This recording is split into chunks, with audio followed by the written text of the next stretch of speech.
Hi, in this video I'm going to go through question 3 on the Math 2009 paper. So in this question we are told that for n a positive whole number, fnx is equal to x to the power of 2n minus 1 all squared.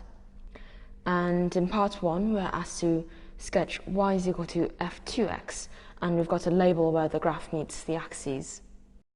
Okay, so first let's work out what f2x is. So using this formula, we can see that f2x is just going to be x to the power of 2 times 2 minus 1 all squared. So that's the same as x cubed minus 1 all squared. Okay, so we've ended up with a degree 6 polynomial. That's a bit hard to sketch, but we do know what x cubed minus 1 looks like. So that's going to be like just the normal x cubed graph, but shifted down by 1. So if we're wanting to find this squared, okay, so we know that this point here is 1 as well. And so if we're trying to find this squared, then we can just use this graph. So we know that for x bigger than 1, when we square this, we're going to have a bigger value, so it's going to be steeper when x is greater than 1. And it's still going to be 0 at 1, because we can see that this is going to have a root at at 1. And for the rest of this graph, when we square, it's going to become positive, so it will come above the x-axis. And we can see by putting x equals to 0 in here that we're going to have a y-intercept of 1.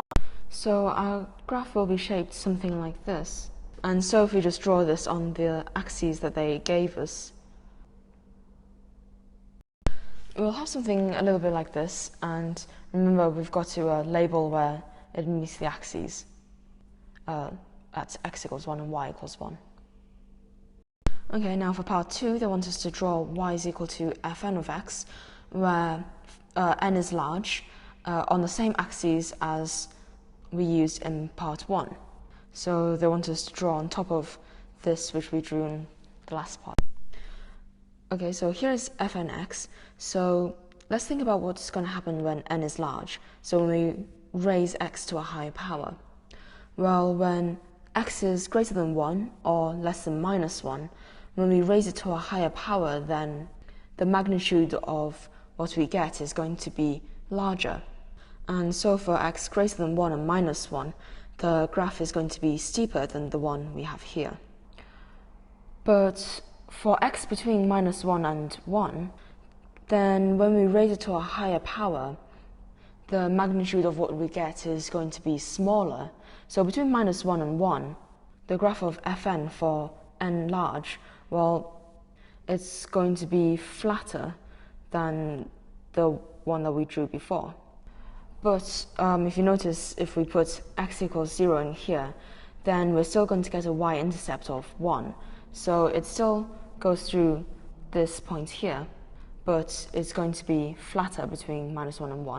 So what we end up with is a graph like the blue one. Okay, now for part 3, they just want us to do this integral. So remember, this is fnx. So this integral is just the integral of x to the 2n minus 1 all squared between 0 and 1. And so all we need to do is just to expand this bracket and integrate it like normal. So why don't you pause the video and try it, and hopefully you'll have the same answer as me. So here all I've done is expanded the brackets and then integrated each of the terms, and there's a 2 and a 2 which cancel here. Then substituting in 1 gives us this, and putting 0 in would just give us 0. And so we have this as our final answer for the integral. Okay, now in part 4, they tell us that a and b are constants, positive constants, and the integral between 0 and 1 of fnx is less than or equal to 1 minus a over n plus b for all n greater than or equal to 1. And they want us to show this inequality, and then to explain why a must be less than or equal to 3/4. Okay, so remember in the last part we worked out this integral, and we said it's equal to 1 over 4n minus 1 minus 1 over n plus 1. So let's use this result that we worked out and put it into this inequality. So let's call this 1 and this one 2. So if I put this in for the integral in this inequality, then I'm going to get here. And so we see we've got some 1's that cancel. So now it's just a case of trying to simplify this and make it look like this. So if I multiply both sides by -1, so that this is positive rather than having the negative coefficient in front, and I put this left-hand side all over 1 denominator, then our inequality gets to this. So if I just tidy the top up, 4n minus 1 minus n is just going to be 3n minus 1. Okay, so it becomes this. And now we see we actually have all of the bits that we need now. So we've got an a and an n for n minus 1, an n plus b and 3n minus 1. So if I multiply through by n plus b and n times 4n minus 1, we see that we get the answer that we're looking for. Okay, so now we just need to explain why a must be less than or equal to 3/4. So if I expand this line out, it might be easier to see. So just expanding out the brackets in this inequality gets us here. And if I divide through by this 4, then we can see that if we look at the coefficients of the largest term, the n squared, then we have 3/4 and a. And the equality is the way around that we want.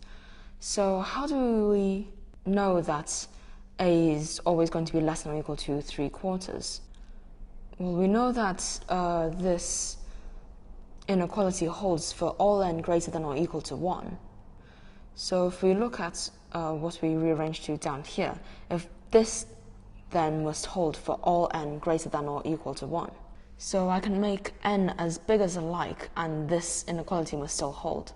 But when I make n really, really big, then this n squared terms are going to dominate, and these smaller n terms and constant terms, they won't matter anymore, because they'll be so much smaller than the n squared. And so if we're only caring about the n squared terms, then we see that this inequality is going to give me 3/4 n squared greater than or equal to a n squared. And for this to hold, I'm going to need 3/4 to be greater than or equal to a. Or another way to think of this is if I divide through everything here by n squared is always positive, so this inequality sign still stays the same. So we'll have this, and if I take n to be larger and larger, then these terms are all going to become 0. And so as we take n going to infinity, then this inequality is going to become 3/4 being greater than or equal to a. So we have that because this inequality, which I've just called star, has to hold for all n, then it's still got to be true as n goes off to infinity. So we have a less than or equal to 3/4. Okay, for part 5, it says, when a is equal to 3/4, what is the smallest that b can be? So here is our inequality from before, and if a is equal to 3/4, then substituting that value of a in gives us this inequality. So let's try and rearrange this to get something for b, because we're looking for a lower bound on b. So if I divide both sides of this inequality by 3n minus 1, and then take this n of both sides, and then put everything over the same fraction, then simplify the top. So on top we can see that we're going to have 12n from this 3n times the 4n minus 12n. Oh, sorry, 12n squared, I mean. And then I'll have minus 3n plus 4n left. So our inequality becomes b must be greater than or equal to n over 4 times 3n minus 1. And okay, so remember this inequality, well, this inequality must hold for all n greater than or equal to 1. So this inequality must hold for all n greater than or equal to 1 too, because we've deduced this from this one. So however I make this right-hand side, b must still be larger than it, which means that b must be greater than the maximum of this right-hand side. Okay, so what is the maximum of this? Now let's have a look at what the graph of y equal to x over 4 times 3x minus 1 looks like. So we can see that when x is equal to 1/3, then we're going to have y going to infinity, oops, and when x goes to infinity, so let me just rewrite this a second. So when x goes to infinity, well, this 4 isn't going to matter anymore because it's so small compared to x. So this is going to go to 1 over 12. So our graph looks like this, and we can see that it's decreasing. So to maximize this, we're going to want to take n as small as we can, because it's only going to get smaller if we take bigger n's. Okay, so what is the smallest n we can have? Well, that's just 1. So the maximum is going to be when n is 1. So the maximum is going to be 1 over 8. So b has to be always greater than or equal to 1 over 8. So the smallest possible value of b is 1 over 8.